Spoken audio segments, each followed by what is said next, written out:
आपका इस पे काउंटर रिएक्शन, उसके बाद मैं आम आदमी पार्टी और अकाली दल के जो नेता उनके पास आ रहा हूँ। सर बताइए। देखिए, जो जैन साहब कह रहे हैं, इनका अपना अनुभव हो सकता है, इनकी अपनी बात हो सकती है, ये बात कह सकते हैं अपनी पार्टी की तरफ से। अगर ये कहें कैप्टन अमरिंदर सिंह साहब के बारे में, मैं आपसे 1 घंटा डिबेट करने के लिए तैयार हूँ। ओपन चैलेंज है इनका, कोई भी कैप्टन अमरिंदर सिंह का बंद। अगर अपने पास टाइम ही कम है, टाइम वेस्ट नहीं करना चाहता। आज वो ही बंदे कैप्टन अमरिंदर सिंह आपके मंच पे है। आप तब उनकी बुराई करते थे जब वो कांग्रेस में थे, तब उनके खिलाफ आप बातें करते थे, तब आप एजिटेशन करते थे लोगों के साथ मिलके। आज कैप्टन आपके मंच पे आके खड़े हो गए तो कैप्टन साहब अच्छे हो गए। और जब कैप्टन साहब अकाली दल में थे तब आप उसकी निंदा करते थे। एक सेकंड सर, एक सेकंड, मैं जवाब दे रहा हूं, मैं आपके बीच में बोला नहीं। क्योंकि आज कैप्टन साहब आपके लिए बहुत अच्छे हो गए। आपने ये कहा कि जो कैप्टन साहब है, अगर उनकी मैं बुराई करूं, मैं फिर भी ये अपना कर्तव्य और अपना फर्ज समझता हूं कि कांग्रेस के जो वो मुख्यमंत्री रहे, मगर काम निल।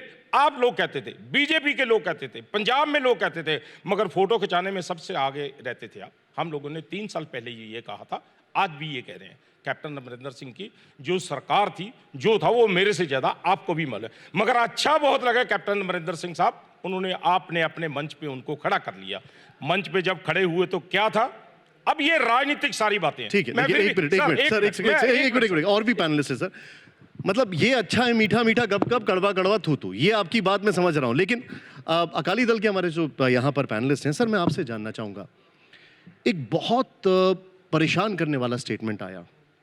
एक ऐसा ऑर्गेनाइजेशन जो ISI बैक्ड है, जिसको बैन किया जा चुका है, और गुरुपतवंत सिंह पन्नू ने कहा कि कल जो कुछ भी प्रधानमंत्री के साथ हुआ ये खालिस्तान मूवमेंट की जीत है और ये शुरुआत है, अब देखते जाइए। आपका इस पर रिएक्शन? हम राष्ट्रवाद की बात कर रहे हैं। देखो, सबसे ज़रूरी बात तो ये है कि पंजाब के जो मौजूदा मंत्री हैं सरदार तृप्त राजेंद्र सिंह बाजवा, वह 2019 में UK में गए और उनकी मीटिंग हुई गुरपतवंत सिंह पन्नू से।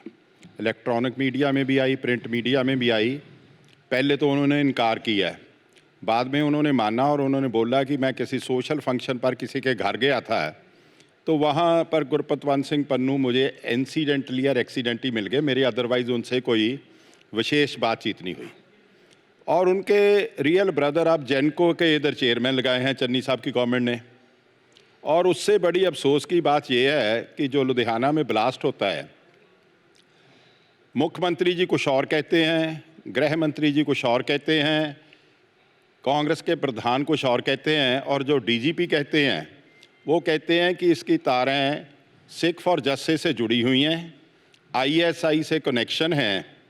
मैं एक बात सिर्फ पूछना चाहता हूँ, पंजाब के लोग जवाब मांगते हैं कि कांग्रेस का सिक्स फॉर जस्टिस के साथ रिलेशन क्या है? क्या ये अब दोबारा 1980 को रिपीट करना चाहते हैं पंजाब में? वही लॉ एंड ऑर्डर क्रिएशन करके? देखो, बात एक स्पष्ट है। क्या आप ये कह रहे हैं कि कांग्रेस के आने से सिख फॉर जस्टिस मूवमेंट मजबूत हुआ? कांग्रेस की पॉलिसी से, I am not talking about any individual.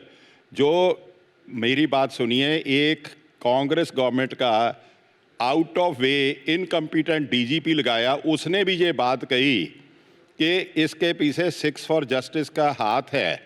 आप देख सकते हैं, सब प्रेस में आया, उसकी जो प्रेस ब्रीफिंग है उसमें आया। क्या ये और मैं बात ये पूछना चाहता हूं DGP साहब, क्या आपने मंत्री जी की इंटेरोगेशन की, उनको इन्वेस्टिगेशन में ज्वाइन कराया कि आपके संबंध क्या हैं? उनके भाई को जो चेयरमैन लगाया हुआ है उनसे पूछा कि आपके कांग्रेस से रिश्ते क्या हैं? देखो, पंजाब के लोगों को इन्होंने फॉर राइड ले लिया। मैं एक सेकंड लूंगा। आज पंजाब में लॉ एंड ऑर्डर नहीं, जंगल का राज है। मुख्यमंत्री जी बाघा पुराना में लुधियाने के मंत्री के साथ एक MLA को जो भगौड़ा है रेप के केस में, 45 मिनट मीटिंग करते हैं कोर्ट के ऑर्डर के बाद कि ये भगौड़ा है रेप केस में।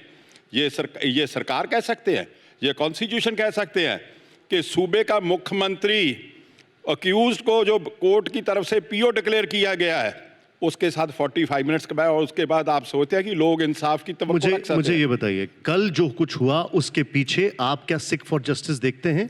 क्या वो ग्रुप दिखाई देता है आपको? देखो, मैं इससे बात सीधी करता हूं। कांग्रेस कह रही है कि किसानों की निराशा है, किसानों में निराशा है, कोई शक नहीं। पर जो प्रधानमंत्री जी के काफिले के साथ हुआ उसको कहीं नहीं जस्टिफाई कर सकते।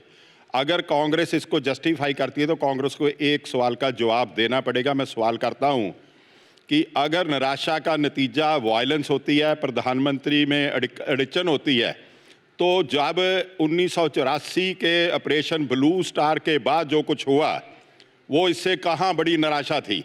ये तो 700 किसानों की बात हो रही है, उधर 10,000 सिखनियाँ हरमंदर साहब में मारे गए थे और उसके बाद उसको ये जस्टिफाई करेंगे। सर मैं अपना सवाल फिर पूछ रहा हूँ, स्पष्ट स्टैंड लेना पड़ेगा कांग्रेस को। आपने बोला है ये बात, इसलिए मैं आपसे फिर पूछ रहा हूँ। कल सिख फॉर जस्टिस आपको इस पूरे जो कुछ भी हुआ डिसरप्शन के पीछे आपको दिखाई देता है? देखो, इसमें मैं इस बात में कोई हेजिटेट नहीं करता हूँ। पंजाब का law and order is for right.